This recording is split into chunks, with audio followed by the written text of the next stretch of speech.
ఇక చిత్తూరు పెద్దారెడ్ల మధ్య మాటల తూటాలు పేలుతున్నాయి. రాయలసీమ రాజకీయాల్ని శాసిస్తున్న పెద్దిరెడ్డి రామచంద్రారెడ్డి వర్సెస్ మాజీ సీఎం నల్లారి కిరణ్ కుమార్ రెడ్డి మధ్య డైలాగ్ వార్ పీక్స్ కు చేరుకుంది. రాజకీయంగా బద్ధశత్రుత్వం ఉన్న పెద్దిరెడ్డి నల్లారి కుటుంబాలు ఈ ఎన్నికల్లో డైరెక్ట్ ఫైట్ కు దిగడంతో కత్తులు దూసుకుంటున్న పరిస్థితి కనిపిస్తోంది. నువ్వు కాళ్లు పట్టుకున్నావంటే కాదు, నువ్వే కాళ్లు పట్టుకున్నావంటూ ఇద్దరు నేతలు మాటల మంటలు రేపుతున్నారు. వ్యక్తిగత దూషణలు మాత్రమే కాదు, సవాళ్లు, సత్య ప్రమాణాలకు సై అంటున్న పరిస్థితి చిత్తూరు జిల్లా రాజకీయాన్ని కుదిపేస్తోంది.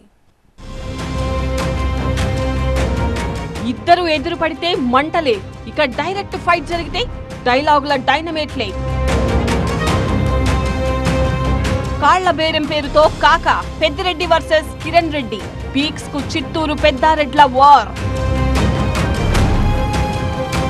చిత్తూరు జిల్లా పాలిటిక్స్ లో ఆ రెండు కుటుంబాల మధ్య ఇప్పటిదాకా డైరెక్ట్ ఫైట్ లేదు. దాదాపు 4 దశాబ్దాలుగా రాజకీయ వైరం కొనసాగుతున్న ప్రత్యర్థులుగా ఎన్నికల్లో నేరుగా తలపడింది లేదు. కేవలం 30 నిమిషాల్లో చికిత్స. కాల్ చేయండి 9989527715. చాలా కాలం ఒకే పార్టీలో ఉండడంతో అది సాధ్యం కాలేదు. అయితే ఇప్పుడు ఆ ఇద్దరు పెద్దారెడ్లు నేరుగా కత్తులు దూసుకునే పరిస్థితి నెలకొంది. ఉమ్మడి చిత్తూరు జిల్లా రాజకీయాల్లో పెద్దిరెడ్డి, నల్లారి కుటుంబాల మధ్య ఉన్న రాజకీయ వైరుధ్యం ఇప్పుడు యుద్ధంగా మారింది. రాయలసీమ వైసీపీ రాజకీయాల్లో చక్రం తిప్పుతున్న పెద్దిరెడ్డి రామచంద్రారెడ్డి, మాజీ సీఎం నల్లారి కిరణ్ కుమార్ రెడ్డి మధ్య మాటల యుద్ధం అందరి దృష్టిని ఆకర్షిస్తోంది. రాజంపేట లోక్సభ నియోజకవర్గం నుంచి కూటమి అభ్యర్థిగా బీజేపీ తరఫున కిరణ్ కుమార్ రెడ్డి బరిలో దిగారు. వైసీపీ తరఫున రామచంద్రారెడ్డి కుమారుడు మిథున్ రెడ్డి తలపడుతుండటంతో అది హాట్ సీట్ గా మారింది. ఏపీ భవిష్యత్తు దెబ్బతినడానికి అప్పట్లో ఉమ్మడి రాష్ట్రానికి సీఎంగా పనిచేసిన కిరణ్ కుమార్ రెడ్డి కారణమన్న పెద్దిరెడ్డి ఆరోపణలతో చిందులు తొక్కారు కిరణ్. చిదంబరం కాళ్లు పట్టుకుని వైఎస్ ఫ్యామిలీకి వెన్నుపోటు పొడిచి కిరణ్ సీఎం అయ్యారంటూ పెద్దిరెడ్డి చేసిన వ్యాఖ్యలు దుమారమే రేపాయి. ఇక పెద్దిరెడ్డికి అదే స్థాయిలో కౌంటర్ ఇచ్చిన కిరణ్ పదవుల కోసం పెద్దిరెడ్డి తన కాళ్లు పట్టుకున్నారని విమర్శలు చేయడంతో అగ్గికి ఆజ్యం పోసినట్టయింది. ఈసారి సార్వత్రిక ఎన్నికల్లో పెద్దిరెడ్డి, నల్లారి కుటుంబాలు ప్రత్యక్షంగా తలపడేందుకు అవకాశం దక్కడంతో ఉమ్మడి చిత్తూరు రాజకీయాలు భగభగ మండిపోతున్నాయి. రాజంపేట పార్లమెంటు నుంచి కూటమి అభ్యర్థిగా బరిలో నిలిచిన కిరణ్ కుమార్ రెడ్డికి YCP sitting MP Peddireddy Mithun రెడ్డితో పోటీ ఉన్నా అది కాస్త నల్లారి వర్సెస్ పెద్దిరెడ్డి వార్ గా మారింది.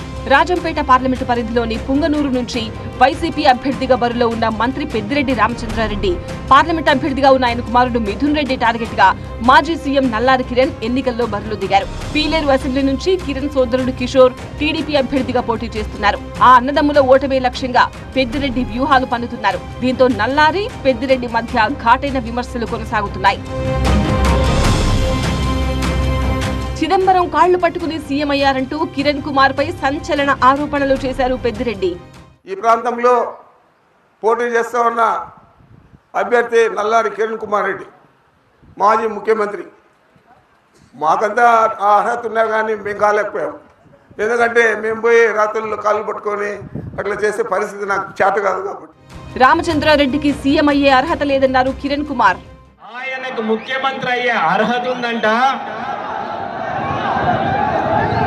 నేను ఎవరో కాళ్ళు పట్టుకుంటే ముఖ్యమంత్రి అయ్యానట. ముఖ్యమంత్రి అయ్యే అర్హత రామచంద్రారెడ్డికి ఉందా? ప్రజలు మంత్రిగానే ఇంత హింసిస్తుంటే ఇటువంటి వ్యక్తి ముఖ్యమంత్రి అయ్యే అర్హత ఉందా? ఒక్కసారి ఆలోచన చేసుకోండి. ఏపీ విభజనకు కారణం కిరణ్ కుమారే అన్నారు పెద్దిరెడ్డి. అప్పట్లో చిదంబరంతో కిరణ్ కుమ్మక్కయ్యారని పెద్దిరెడ్డి ఆరోపించారు. మరి ఏం చేశాడు ఆయన? చిదంబరాన్ని పట్టుకొని ఢిల్లీలో పోయి జగన్మోహన్ రెడ్డి గారిని పార్టీ పెట్టనీను, జగన్మోహన్ రెడ్డి గారిని నేను అరెస్ట్ చేస్తాను, మీరు రాష్ట్రాన్ని కావాలంటే విడగొట్టుకోండి, నేను దానికి సహకరిస్తాను అని చెప్పి ఆ విధంగానే ఆయన సహకరించాడు. రాష్ట్రాన్ని విడగొట్టారు. జగన్మోహన్ రెడ్డిని 16 నెలలు జైల్లోకి పంపాడు. మరి ఇలాంటి నీచుడు ఈరోజు ఇక్కడ పార్లమెంటుకు నిలుస్తా ఉన్నాడు. డీసీసీ పోస్టు కోసం పెద్దిరెడ్డే తన కాళ్లు పట్టుకున్నారని కిరణ్ కుమార్ రెడ్డి రివర్స్ కౌంటర్ ఇచ్చారు.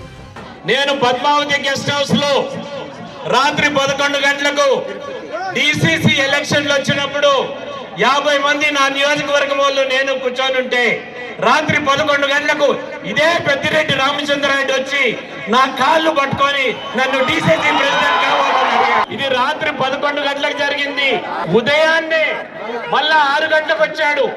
నువ్వేమన్నా తాగేసి కాళ్ళు పట్టుకున్నా అనుకుంటావేమో అని 12 వచ్చి మళ్ళా కాళ్ళు పట్టుకున్నాడు. చేసుకున్నాం. నేను కాణిపాకంలోనో తరిగంటలోనో ప్రభుత్వం చేసేదానికి సిద్ధంగా ఉన్నాను. నువ్వు వస్తావా ఛాలెంజ్కి? కిరణ్ కామెంట్లకు పెద్దిరెడ్డి అంతకంటే ఘాటుగా కౌంటర్ ఇచ్చారు. నీకోసం నేను కాణిపాకం రావాలా అంటూ పెద్దిరెడ్డి ప్రశ్నించారు. పుట్టపర్తి సాయిబాబా ఆస్తులు దోచుకుని చిదంబరానికి వాటా ఇచ్చారంటూ కిరణ్ పై ఘాటు కామెంట్లు చేశారు పెద్దిరెడ్డి. పుట్టపర్తిలో సత్యసాయిబాబా చనిపోతే వారం 10 రోజుల శవాన్ని ఎట్లా పెట్టుకొని లారీలతో బంగారు నగలు డబ్బులు అన్నీ కూడా నెల్లూరు తోలి చిదంబరానికి భాగం పెట్టించావు. నువ్వు కూడా దోచుకున్నావు. చిత్తూరు పెద్దారెడ్ల రాజకీయం ఎటు దారి తీస్తుందో, ఎన్నికల్లో ఎలాంటి ఫలితాన్నిస్తుందో చూడాలి.